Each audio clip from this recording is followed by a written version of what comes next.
على رسوله الكريم أما بعد فأعوذ بالله من الشيطان الرجيم بسم الله الرحمن الرحيم يا أيها الذين آمنوا استعينوا بالصبر والصلاة إن الله مع الصابرين ولا تقولوا لمن يقتل في سبيل الله أموات بل أحياء ولكن لا تشعرون ولنبلونكم بشيء من الخوف والجوع ونقص من الأموال والأنفس والثمرات وبشر الصابرين الذين إذا أصابتهم مصيبة قالوا إنا لله وإنا إليه راجعون أولئك عليهم صلوات من ربهم ورحمة وأولئك هم المهتدون وقال سبحانه وتعالى لقد كان لكم في رسول الله أسوة حسنة وقال سبحانه وتعالى ومن يطع الله ورسوله فقد فاز فوزا عظيما صدق الله العظيم قال النبي صلى الله عليه وسلم أفضل الصيام بعد رمضان شهر الله المحرم وقال النبي صلى الله عليه وسلم من أحب سنتي فقد أحبني ومن أحبني كان معي في الجنة وقال النبي صلى الله عليه وسلم الحسين مني وأنا من الحسين وقال النبي صلى الله عليه وسلم من تشبه بقوم فهو منهم أو كما قال عليه الصلاة والسلام بارك الله لنا ولكم في القرآن العظيم ونفعنا وإياكم بالآيات والذكر الحكيم اللهم صل على سيدنا محمد وعلى آل سيدنا محمد وبارك وسلم قابل مقام الاحترام دینی بھائیوں، بزرگوں، عزیز نوجوان ساتھیوں، اسلامی مہینوں کے اعتبار سے یہ مہینہ محرم الحرام کا مہینہ ہے، جس کے تاریخ کی ابتدا، جس کی اہمیت، جس کی ضرورت گزشتہ جمعہ بیان ہو چکی ہے۔ 4 محترم مہینوں میں سے ایک مہینہ محرم الحرام ہے۔ خصوصیت کے ساتھ میں 10 محرم کا جو دن ہے یوم عاشوراء کہلاتا ہے۔ یوم عاشوراء کہتے ہیں 10 محرم کو۔ تو یوم عاشوراء کی شروع سے ہی فضیلت ہے، رسول اللہ کے زمانے سے فضیلت ہے، بلکہ یوم عاشوراء کے فضیلت کی تاریخ دیکھی جائے تو سابقہ بہت سارے انبیاء علیہم السلام کے ساتھ میں خیر و برکتوں کے معاملے اللہ تعالیٰ کی طرف سے جو ہوئے فضل و کرم کے، وہ یوم عاشوراء کے دن ہوئے۔ بہت ساری برکتیں یوم عاشوراء کی ہیں۔ اب اس میں کیا کیا بتائیں؟ روایات میں یہ ہے، مختصر یاد رکھیں، روایات اگرچہ اس میں ضعیف بھی ہیں لیکن علماء نے اہتمام سے اس کو جمع کیا ہے۔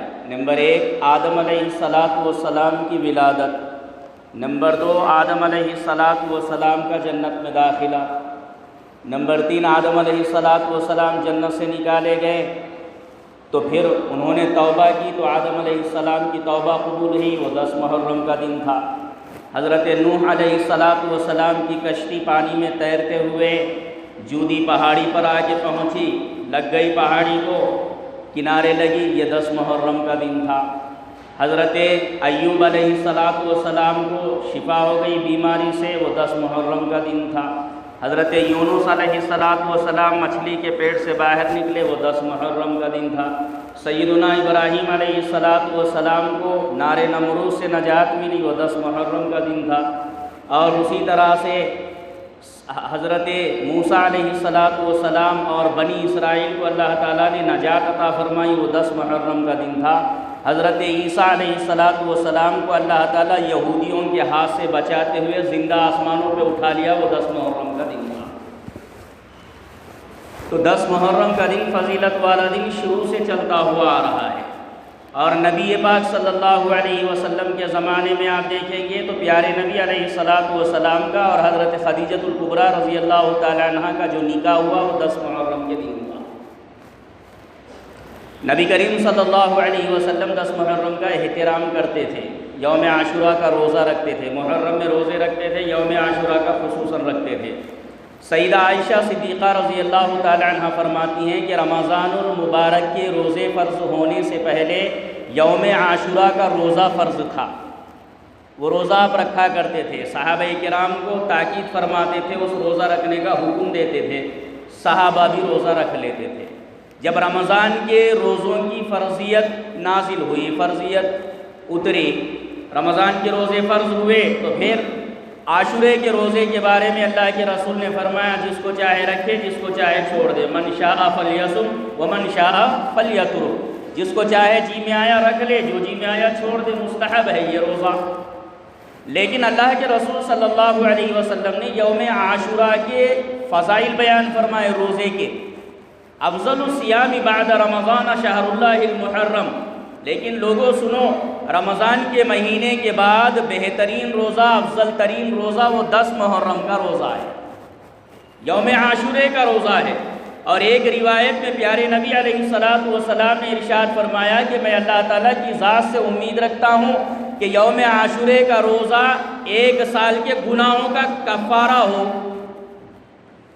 یعنی کہ 1 سال کے گناہ اس ایک روزے کی وجہ سے اللہ تعالیٰ معاف کر دیں، اس بات کی امید رکھتا ہوں۔ اور امید رکھنے کا کیا مطلب ہے؟ امید رکھ رہے ہیں نبی کریم صلی اللہ علیہ وسلم، الفاظ مبارک آپ کے زبان سے ہے، لیکن وحی آنے سے پہلے آپ نہیں بولا کرتے تھے۔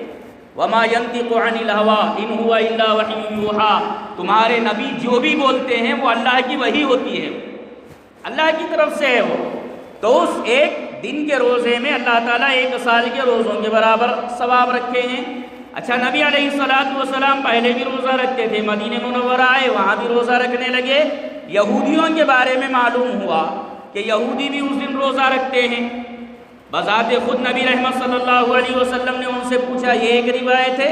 دوسری روایت میں ہے کہ صحابہ نے نبی سے پوچھا کہ اے اللہ کے رسول، یوم عاشورہ کا 10 محرم کا روزہ ہم بھی رکھتے ہیں اور یہودی بھی رکھتے ہیں، وجہ کیا ہے اس کی؟ تو یہودیوں نے جواب دیا، موسیٰ علیہ السلام کو اللہ رب العالمین نے ظالم بادشاہ فرعون کے ہاتھ سے، اس کے شکنجے سے نجات دیا، فرعون کو غرق کر کے ختم کر دیا، اس کی سلطنت اور ظالمانہ حکومت ختم ہو گئی، بنی اسرائیل کو نجات ملی، موسیٰ کو فضیلت ملی۔ اسی خوشی کی بنیاد پہ ہم روزہ رکھتے ہیں شکرانے کے طور پہ۔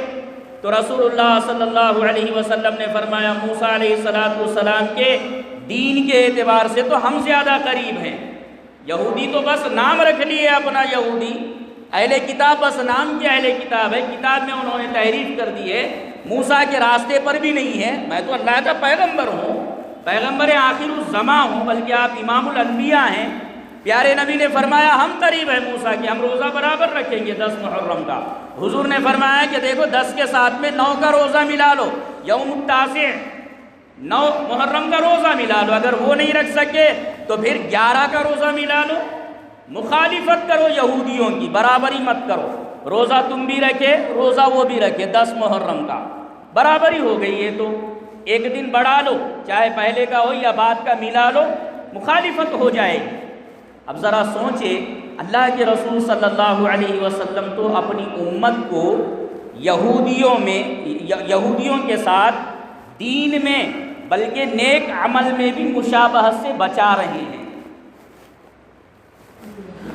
اور اللہ کے رسول نے ایک مقام پہ یہ بھی فرمایا، من تشبہ بقوم فہو منہم، جو جس قوم کی برابری اختیار کرتا ہے، جو جس قوم کے نقش قدم پہ چلتا ہے، جو جس قوم کے کلچر کو اپناتا ہے، جو جس قوم کے طریقے کو پسند کرتا ہے، جو جس قوم کے طریقے پر چلتا ہے، وہ انہی میں سے اٹھے گا قیامت کے دن۔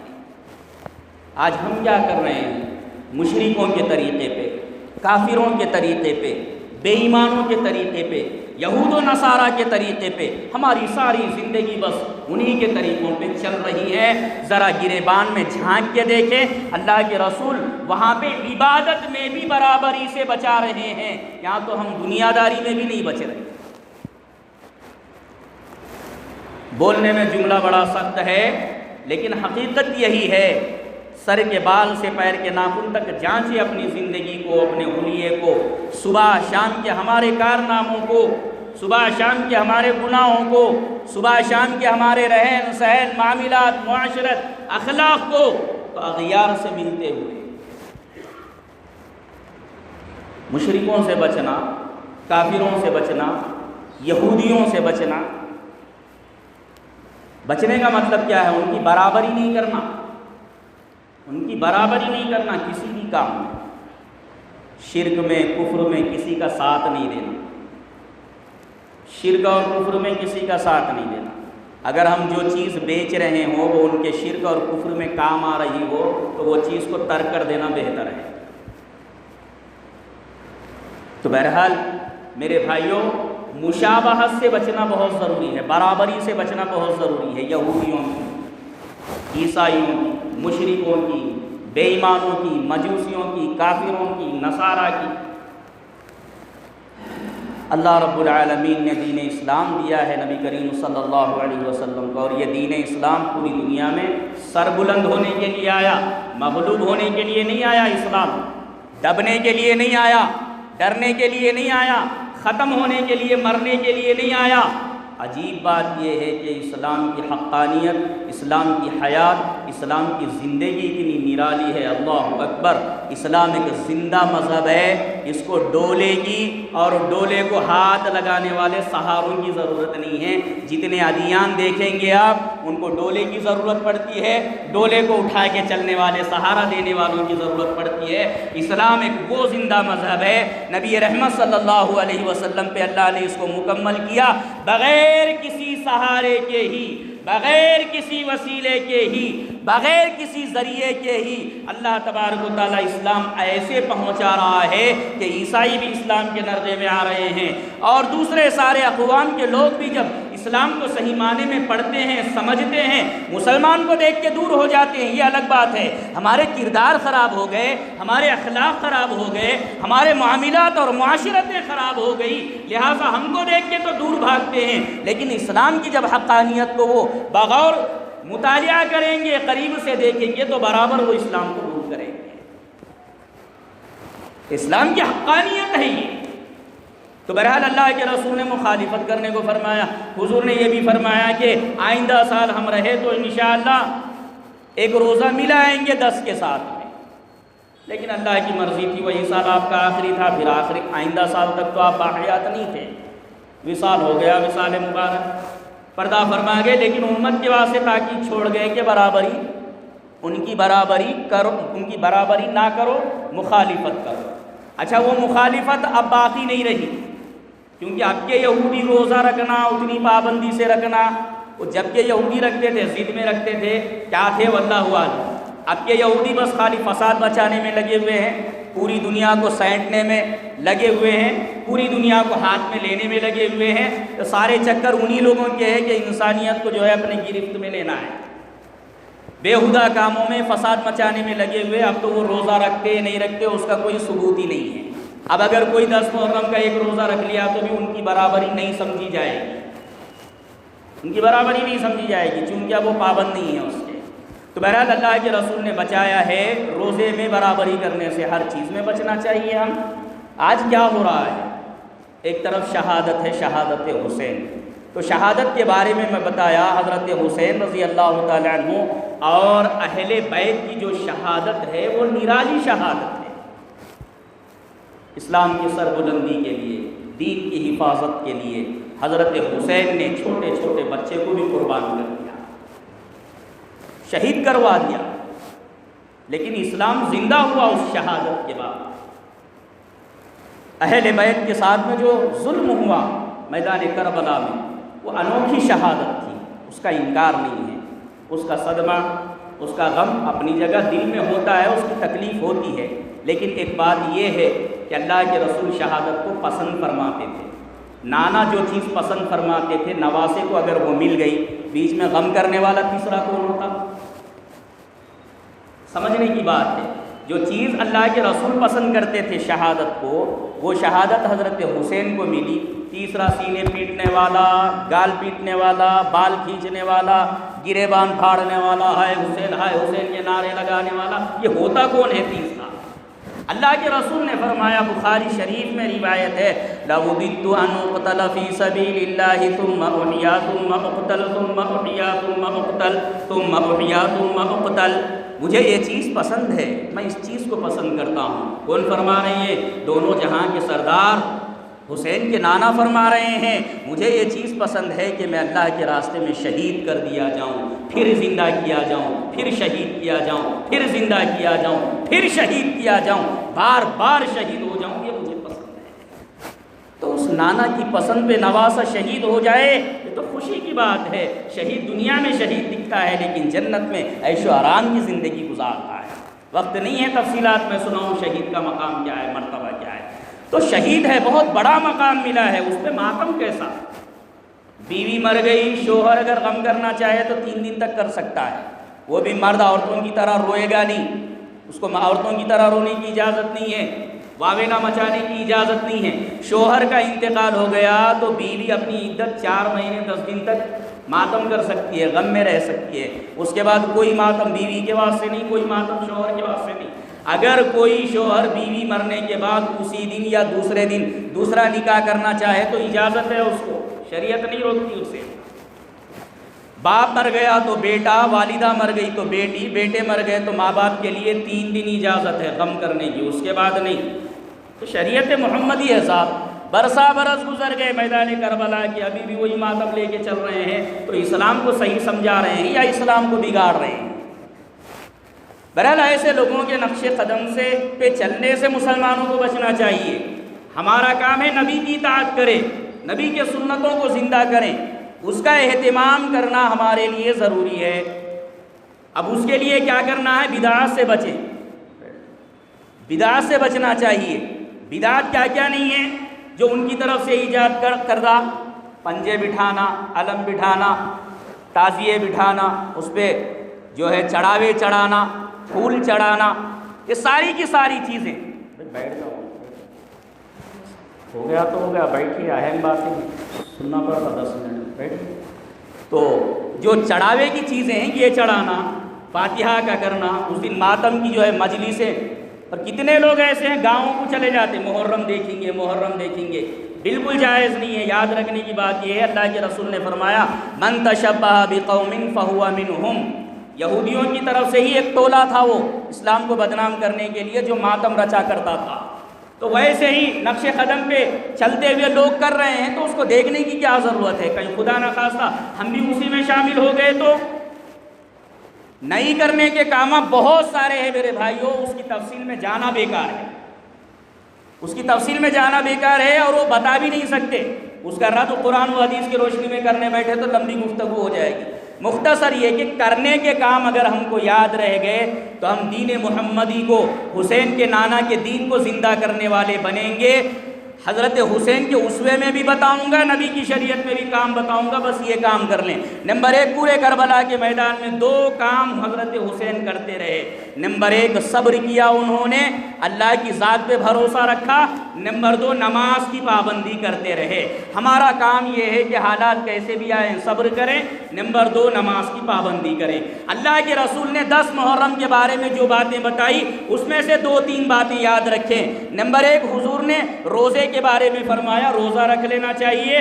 نمبر 2، حضور نے فرمایا یوم عاشورہ کے دن، 10 محرم کے دن اپنے گھر والوں پر اچھا کھانے کا انتظام کرو، زیادہ اچھا پکا کے کھلاؤ اپنے گھر والوں کو، اللہ تعالیٰ سال بھر تمہارے رزق میں برکت عطا کرے گا۔ یہ دوسرا کام کرنے کا ہے۔ اب اس میں یتیم، غریب سبھی کا خیال کرنا چاہیے، وہ ایک الگ تفصیل ہے۔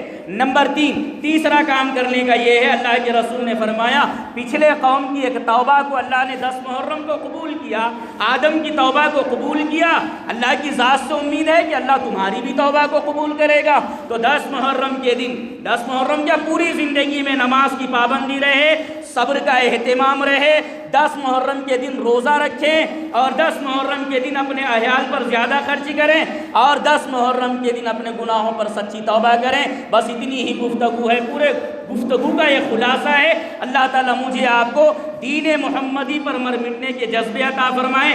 اللہ کے رسول نے فرمایا، اللہ تعالیٰ نے فرمایا لقد کان لکم فی رسول اللہ اسوۃ حسنہ، اے لوگو، اے مسلمانوں، نبی کا اسوہ، نبی کا طریقہ تمہارے لیے رہبر ہے، نبی کے طریقے کو اپناؤ، اچھا طریقہ ہے وہ۔ اور فرمایا ومن یطع اللہ ورسولہ فقد فاز فوزا عظیما، جو اللہ کی اور اس کے رسول کی اطاعت کرتا ہے وہ بڑی کامیابی حاصل کرتا ہے۔ اب جو حدیث میں نے سنائی اس کا ترجمہ، اللہ کے رسول نے فرمایا روزوں میں افضل روزہ رمضان کے بعد 10 محرم کا یوم عاشورہ کا روزہ ہے وہ رکھ لینا چاہیے۔